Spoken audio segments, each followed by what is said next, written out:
Hello, and welcome to the WAAIM training module, WAAIM Participation Criteria.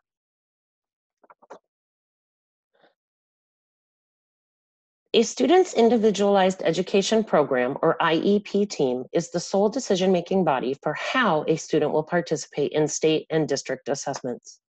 A student's IEP team does not have the authority to determine if a student will participate in state assessments. Put another way, the IEP team cannot refuse state testing nor opt a student out of testing. The IEP team must decide how the student will participate in state assessments. They must decide if the student will participate in the regular assessments, Smarter Balanced and the Washington Comprehensive Assessment of Science without accommodations, the regular assessments, Smarter Balanced and the Washington Comprehensive Assessment of Science with accommodations, or the state alternate assessment, which is the WAAIM. This decision must be made following these two parameters. The student must be eligible for special education and have an IEP in effect at the time of the decision and during the duration of the assessment. The IEP team decisions regarding a student's participation in statewide assessments must be made at a scheduled IEP team meeting that precedes the administration of the statewide assessment. In order for an IEP team to decide a student will participate in state assessments through the WAAIM, the IEP team must agree that the student meets all of the following criteria. The student has an IEP in effect at the time of the participation decision. Review of student records indicate a disability or multiple disabilities that significantly impact intellectual and adaptive function. The student requires extensive, direct, individualized instruction and substantial supports to achieve measurable gains in the grade and age-appropriate curriculum.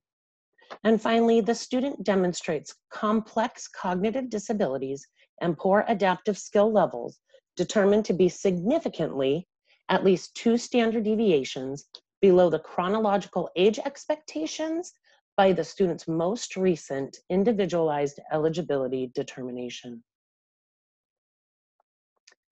Adaptive behavior is defined as actions essential for an individual to live independently and to function safely in daily life. It may include communication, interacting with others using expressive and receptive language, writing, and listening, self-care, eating, dressing, hygiene, toileting, and grooming, home living, caring for clothes, housekeeping, performing property maintenance, preparing food, cooking, budgeting, etc. Social, getting along with others, being aware of other people's feelings, forming relationships. Motor, fine, gross, and sensory motor. Practical academics such as literacy and numeracy. And community, accessing the community, transportation, shopping, safety, medical, etc. The determination for how a student participates in accountability and graduation assessments is not and cannot be based on poor attendance, excessive or extended absences, lack of access to quality instruction, social, cultural, linguistic, or economic differences, below average reading or achievement levels, expectation of poor performance, the anticipated impact of the student's performance on the school or district performance scores, and finally, the student's disability category, educational placement, type of instruction, and/or amount of time receiving special education services. The engagement rubric is an option for participation in the WAAIM for a relatively small subset, approximately 1% of students determined eligible for the WAAIM. Characteristics of students for whom the engagement rubric is an appropriate option include the student communicates primarily through cries, facial expressions, change in muscle tone, but has no clear use of objects, textures, or regularized gestures, pictures, signs, etc. The student alerts to sensory input from another person, but requires actual physical assistance to follow simple directions, or the student's response to sensory stimuli is unclear. And parents and teachers must interpret the child's state from behaviors such as sounds, body movements, and/or facial expressions. Put another way, the engagement rubric option is most appropriate for students who have not established a clear, consistent, and understandable verbal or nonverbal communication system yet. More information on processes for administering the engagement rubric can be found in the standalone engagement rubric training module.